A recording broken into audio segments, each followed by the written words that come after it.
Do you have project papers? The project papers? Yeah. Oh, yeah. I was like, what? Project.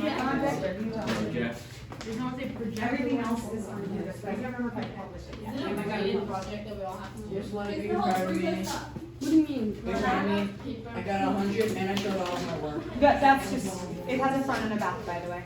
Be proud of me. I got 100 and I showed all of my work. All right. Super proud of me. Apparently you want to keep I'm track of proud of your you. Here, show me. Mm-hmm. like grab it. I don't like trying to get out.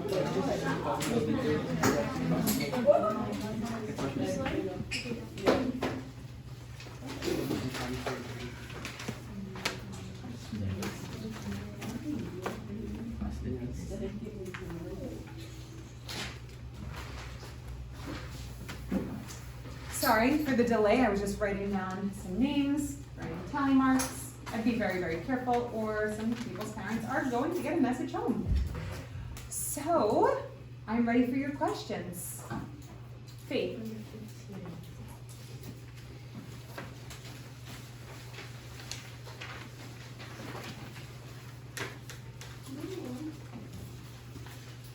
Number 15 says, I'm also going to write down which numbers I'm going over, so that when I post the video, I'll list exactly what numbers we went over, so if you want to go over these specific numbers again, you have it. Number 15 gives you two separate, I'm answering your question, okay? It gives you two separate functions, linear functions, lines on a graph. That's all they are. F of x, g of x, it's the same thing as y equals. So f of x equals 12x minus 1400 is really the same thing on a graph as y equals 12x minus 1400. This is just in function notation rather than just written as a linear equation. But on the graph, they'll look exactly the same. The x is the input, and the f of x is the output, or the y value, okay? Same thing over here, except the y is called g of x. So it gives each line a name. This name would be called the graph of f, and this one would be called the graph of g. This is f, that's g. It says, describe the transformation of f to g. What does transformation mean? Difference? To change from one thing to the other. Yeah, just a change. So they're saying, how does the graph of f change to be the graph of g? Or how, yeah, what is the change going from the graph of f to the graph of g? Now, let me ask you a question. Did you get A by any chance?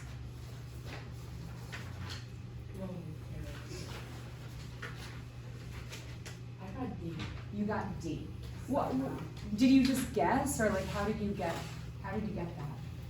Because the difference between 1, 5, 3, 5. Well, all of them have 135 in the answer. So I got 135.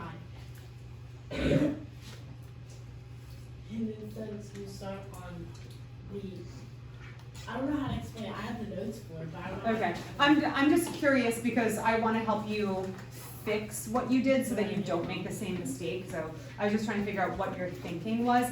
I honestly thought you may have chosen A because somebody in my last class thought that they said since 1535 is a bigger number than 1400, they thought it went up. But it's negative. Exactly. Since we're counting negatives, the bigger absolute value, what looks like the bigger number, is actually getting lower on the number line.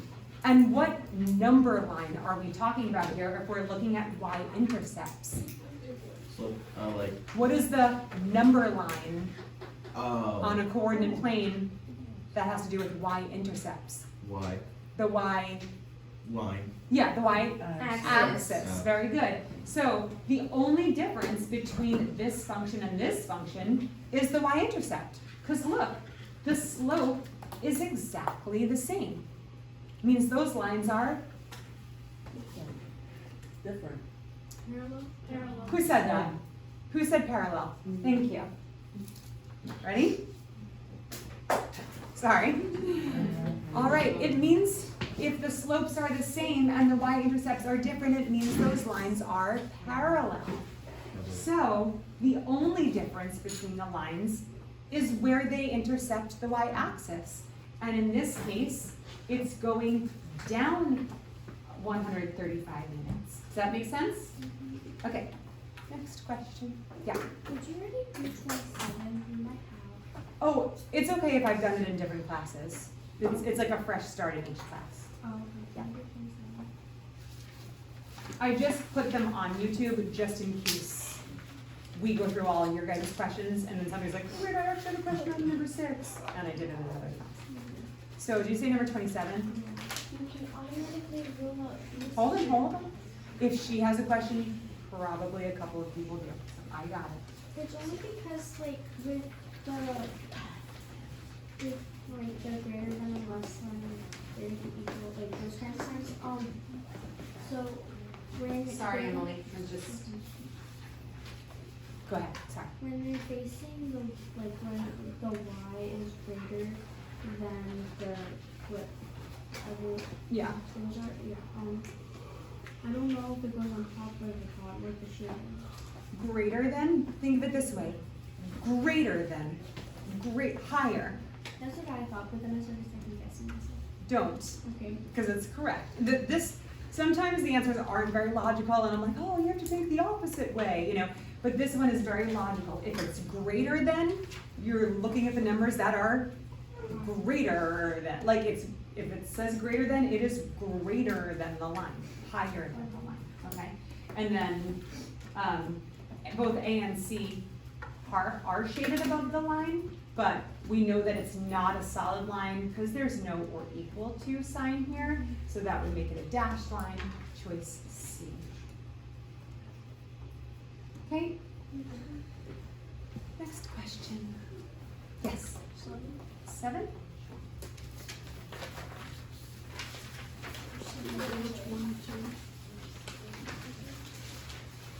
What'd you say? 7 or 22. How about both? We'll do 7 and then we'll do 22. I was gonna request 2. Okay, I'll do 7, 22, and then 2. All right, number 7 says, graph the solution of the inequality, -3 times x plus 1 is less than or equal to 6 on the number line. Now, I've got a question for you. Did you choose C? I know why you chose C. Wait a minute, hold on. Do you know why you chose C? Perhaps a little. What? Because it's filled in, and you see a less than or equal to symbol. So you're like, so it's pointing to the left. But you didn't solve for x. If you had solved for x, you would have had to divide by a negative number. I'm not actually mad, by the way. I can read your minds sometimes. Yeah, Silly You can. uses before. We don't need comments. I can read your mind sometimes, and it actually is helpful when I can kind of spot where your mistake is. So did anybody else do that? Did anybody choose C? Okay, and most likely if you chose C, one of two things. Either you didn't actually solve for X to find it, or you solved for X, but you forgot to flip your inequality symbol when you divided by -3. Let's work it out together. So it says -3 times x plus 1 is less than or equal to 6. That's the inequality that it gives us. So let's solve. What do we do first? I forgot, but we multiply the -3 times. Distribute. Yeah. Yeah. Times x and the 1, Yep, go ahead. which makes -3x minus 1, or no, minus 3. Uh-huh. And it puts less than or equal to than 6. Mm-hmm. Then we add a +3. Add 3, yeah. And then since we're changing signs, or since we would be changing,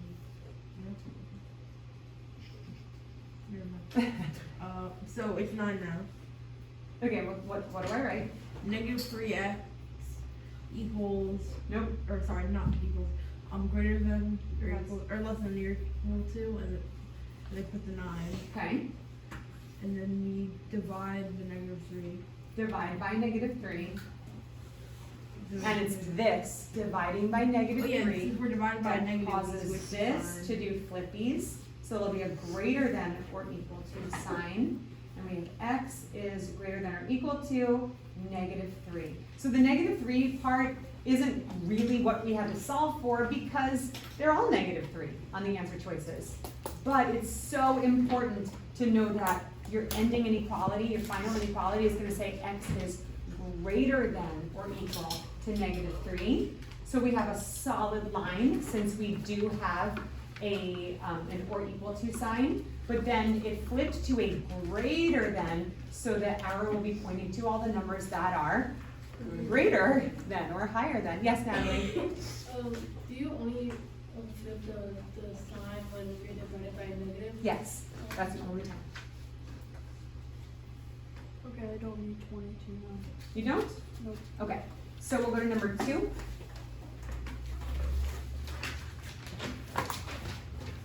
This one is a little tricky. It requires some interpreting, lots of writing, and some more interpreting.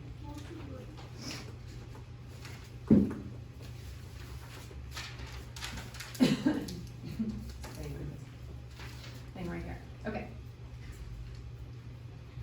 Kendall bought 6 notebooks and 3 pens for a total of $27. The cost of one notebook is $150 more than the cost of one pen. Those two sentences give us 2 separate equations. This is how you interpret them. Yeah. 2, 6n plus 3p equals 27. Yes. And just for the people who totally get confused as to like, how do you even know to do that? The first thing I'm gonna say is, what this is saying is the cost of 6 notebooks and the cost of 3 pens was a total of 27. So you can even write it like this: cost of 6 notebooks. Like even if you want to just like write it out, plus the cost of 3 pens equals $27. So, quick question. What is my variable here? How many notebooks she bought, or the price of the notebooks? How many? The price. The price. It says she bought 6 notebooks and 3 pens. So we know how many notebooks she bought. We don't know the price. Sometimes the word problem is going to give you the price and the variable will be how many they bought. Sometimes the word problem will give you how many they bought, but they don't give you the price. So your variable will represent whatever is the missing information. In this case, we know how many she bought, so our variables are not going to represent the number of notebooks. We have that. The variable is going to represent what? The cost. So if I don't know the cost and I want to represent it with something that makes sense for notebook, you could use X and Y. When I'm allowed to make up my variables, I usually use the first letter of whatever it is. So I'm going to use N for notebook. And just like Faith said, that would be 6 times N. What does N represent again? Nope. And cost. Yeah, the cost of a notebook. Okay. Yeah, again, some word problems, it might represent how many notebooks. This word problem, it tells you how many notebooks, but the missing information is the cost of a notebook. So N is going to represent the cost of a notebook. Yeah. Can I help you with this problem? Sure, go ahead. And we have to add 3p, the cost of 4 pencils, and then that will equal 27. Yep, very good. So that is our first equation. We've got half of our system. We don't have the other equation yet, so let's look at the next sentence. The cost of one notebook, again, cost of one notebook, what is that represented by?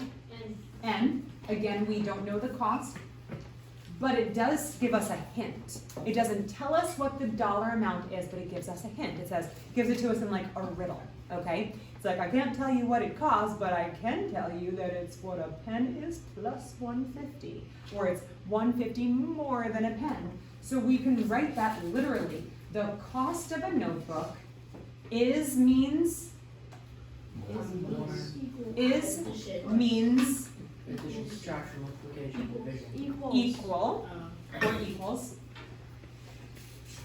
So the cost of a notebook is P. 150 more than the cost of a pen. I did P first. I did P. Yep, you plus could, it doesn't matter if 150. it says, if it's 150 plus P or P plus 150. Honestly, you could interpret it either way, but does it matter? Commutative property of addition doesn't matter which addend comes first. A notebook is whatever the pen is plus $1.50. So you could put 1.50 or just 1.5 represents that same value, right? But if you want to put 150, totally fine. Okay. Now we've got a system. That's a system of equations. And it wants the solution, but not just, they don't want just what does N equal, what does P equal, what do they want? They want one of each. They want one of each, the combined cost. So we have to find both and then do what? Add them together, yeah. So you would have to Tell me what method we would use. substitute. Very good, substitution. So you would take P plus $1.50 and then put it into N, and so 6N would change into. So we're gonna take this version of N Yeah. and substitute it for this N, right? Put it in parentheses. Because do you agree that this N and this N are the same number? They both represent the price of a notebook. That's what a system is. It means that this variable and this variable, if they're the same, they represent the exact same thing, therefore they have exact same value. So I can replace or substitute this N with the expression that's equal to this N. So 6 times N would be 6 times P plus 150 plus 3P equals 27. Go ahead. It's the battery. Oh, shoot. That's okay. It should last. I'll close that. Yeah, you can just close it, if it lasts, and then I'll plug it in after that. Okay, we'll get as much as we can. Okay, so then what do we do? Multiply. And, yeah, Yeah, so if I distribute. 6 off P, so it'd be 6P Uh-huh, plus, I got the answers. yeah, plus, this would be 9, right? Yeah. Plus 3P Uh-huh. equals 27, Good, and then you need to combine my terms, so Good. you combine 6P and 50, which you get 19. good, Plus 9 Mhm. equals 27, and Yeah. then you have to subtract 9 by both sides. yeah, from both sides, or on both sides, yeah. And then you get 9P equals 18. 18, Okay, and then divide 9 by both sides. divide by And 9 on then both P sides. equals 2. Good. So what is it, what does 2 mean? Like, Oh, What is how 2? much pen costs? yeah, so $2, right? So if a pen costs $2, how much does a notebook cost? You need to add 150 to it, so Exactly. $3. Yeah, and we've done this, right? When we're trying to find, when we get one variable, we just plug it in to get the other variable, right? Yeah, to get the other variable. 2 plus 150 is 350, so the cost of a notebook is 350. What's the total cost? $5. 550. Now, the part B of this is a little bit tricky to interpret, but it's actually a very simple method of solving. I did it 550 How do you get 550? The pens are $2. The notebooks are whatever the pen is plus $1.50, so that'd be $3.50. So the cost of one of each would be $5.50. Okay. Yes. So, if you go, Oh. I have it right here, huh? So, I would probably just add 1 and 1 until I get below or equal to $4. That is totally something you could do. Like if I were taking the EOC at the end of the year and I didn't know the like shortcut way to solve it, I would sit there until, you know how the EOC is untimed, like you could stay there all day? Really? Oh yeah, I had people taking the EOC till like 3 o'clock last year. Oh yeah, and they got In the fives. morning? Yeah, but listen, AM. I'm gonna do that. they started early in the morning, they were there till 3 o'clock, I cheered when they finished. 3 They got AM fives. or 3 PM? 3 p.m. No, you have to be done by the end of the school day, but you can take like all 6 hours if you want. And some people just strategized until they got the answer. So it's okay if you don't know the shortcut way. But I will tell you the shortcut way because it's super easy. But your strategy, the way you're logically thinking, is totally right. The shortcut way is if we want an equal number of each, all you have to, and you have $40 to spend, you're dividing it equally, so you just take the $40 and then divide it by the combined cost, and it tells you how much you can buy of each one, because that allows each one to combine with the other one.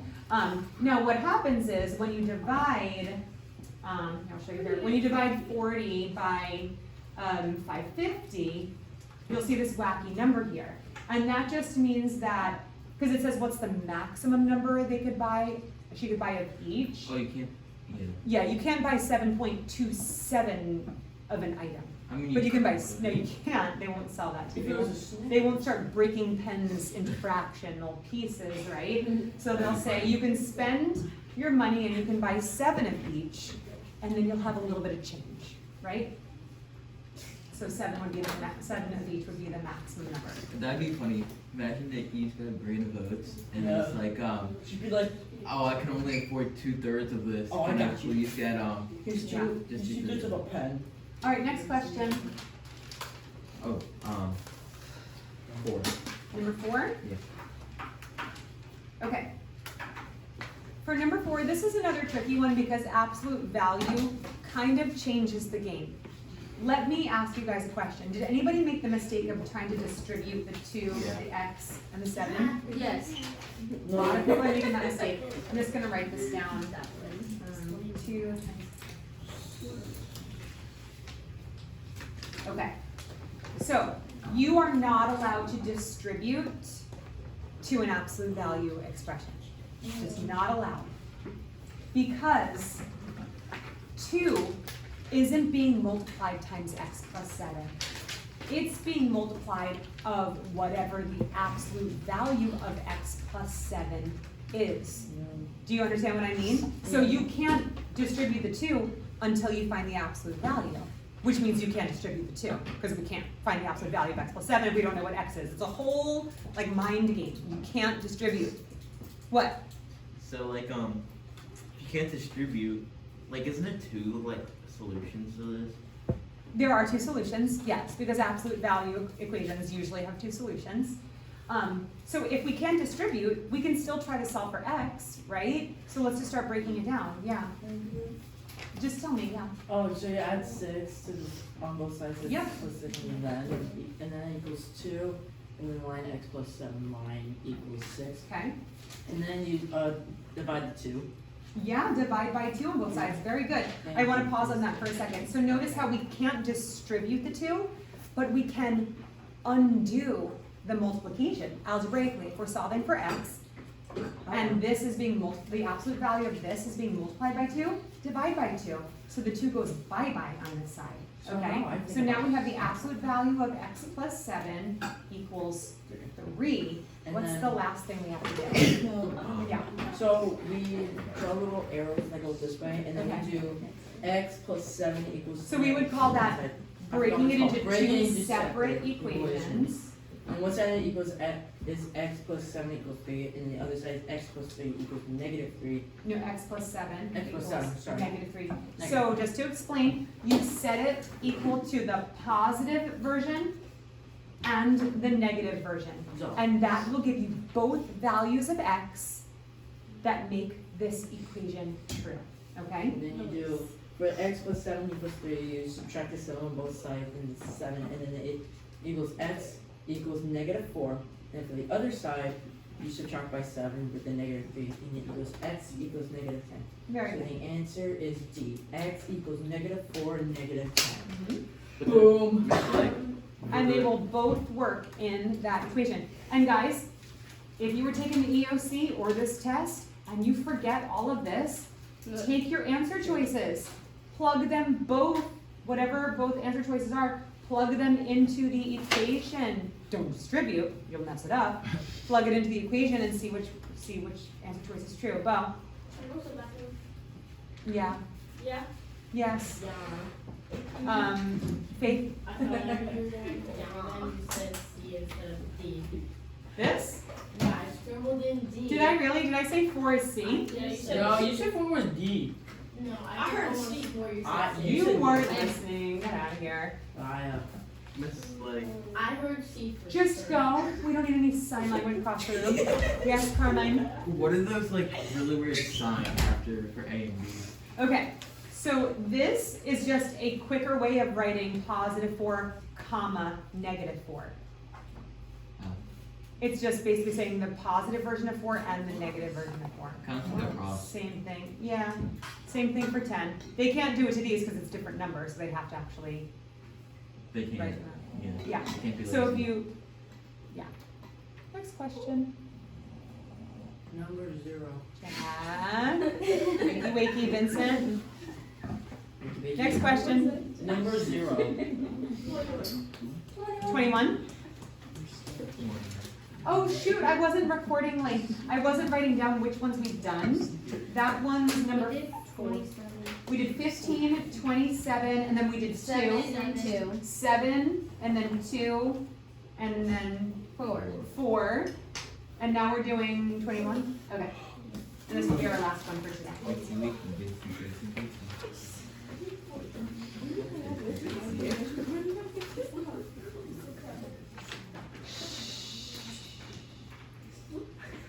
And just even doing silent stuff like that is gonna get a mark, okay? Damien works after school. Each day he earns a set amount plus an hourly wage. What do they mean by a set amount? A certain amount. Yeah, a certain amount, certain meaning a short amount. If he comes to work, he gets a certain amount of money each day. That doesn't change. What? Yeah. It's a rate. The rate he's getting paid. Yeah, actually, A wage is like actually the money the that hourly he's wage earning. is a rate because a rate can change based on how many hours he works. So the set amount, which is the $10, our y-intercept, is where he starts with his pay every day. As long as he comes to work, doesn't matter how bad he is at his job, as long as he keeps his job and comes to work, he Miss Sassy Pants over here. Wow. Yeah, they pay me $10 just to come to work every day, and the rest I do for free just because I enjoy going over the same things over and over Thank you. and over and over Wait, and over and over I miss like, until I isn't die. your salary like $30,000 to $70,000? No, we're not. We're Like not that's talking, really bad for a teacher. we're not talking about my salary. But we're not- it's nope. bad. Oh my gosh, my watch thinks I'm talking to it. Okay. So back to this. He earns $10 a day plus his hourly wage. That depends on how many hours he works. It says $12, 12x. So if working X hours means each day he might work a different number of hours, maybe sometimes it's 4 hours, sometimes it's 10 hours, sometimes it's 3 hours, who knows? That's what could change, so that's how his pay could change, but every day he gets $10. How much does Damien earn on Friday? Doesn't really matter what day of the week it is, it's just saying a day. How much does he earn on a Friday if he works for 2.75 hours?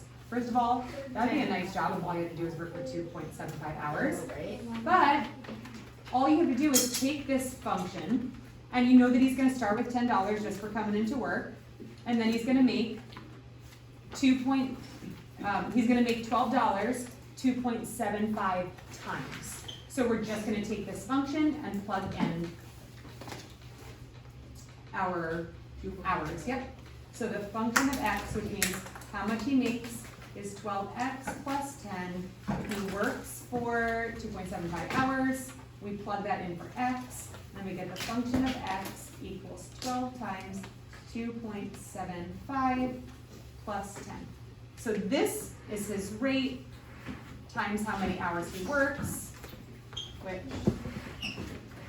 12 times 2.75. It's cute that you guys are packing up. Do you guys think that you call the shots of this class's schedule? You do. That's right. $1 and this one. $33 is what he makes for the number of hours, plus his automatic set and certain amount. So he makes a total of $43. Basically, Damien either needs to work more or quit his job. Well, to be Because honest, that's not enough money. only for like 3 hours. Unless he's basically. like 10 and working for daddy and that's what he makes. That's good money.